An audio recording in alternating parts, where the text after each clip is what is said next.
In today's video, I'm going to teach you how to share your work with clients in Wrike.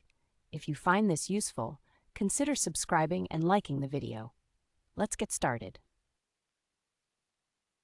When you're working on a project in Wrike, sharing your progress with clients can be incredibly important, and Wrike makes it quite easy. First, you'll want to navigate to your dashboard where all your tasks and projects are displayed. Find the specific task or project that you're looking to share with your client. Once you locate it, look for the Share button, which is usually prominently displayed on the interface. Go ahead and click that button.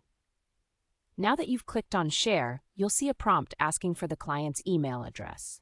The next step is pretty straightforward.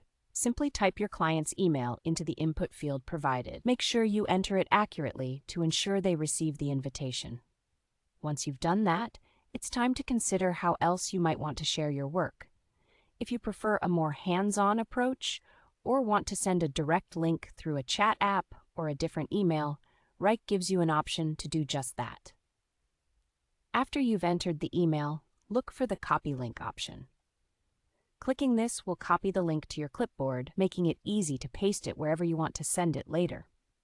This option is particularly useful if you want to have more control over your communication with the client, or if you prefer using a familiar app for your correspondence. Next, let's talk about permissions. It's crucial to manage access levels thoughtfully. Click on Advanced Settings to access various permissions related to your shared project. Here, you can fine-tune what your client can do.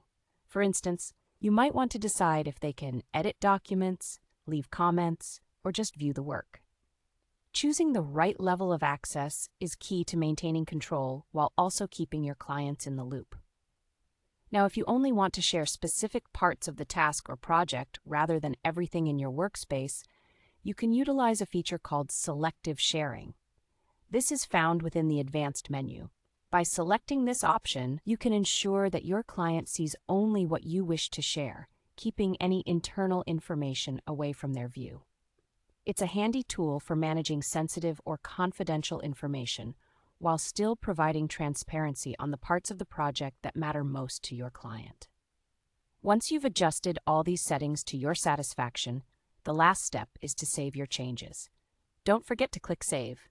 This will apply all your adjustments and officially send the access invite to your client.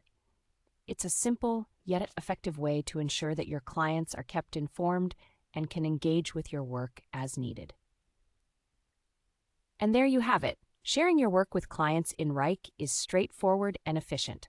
I hope you find these steps helpful as you navigate through your projects. If you have any questions or need further clarification,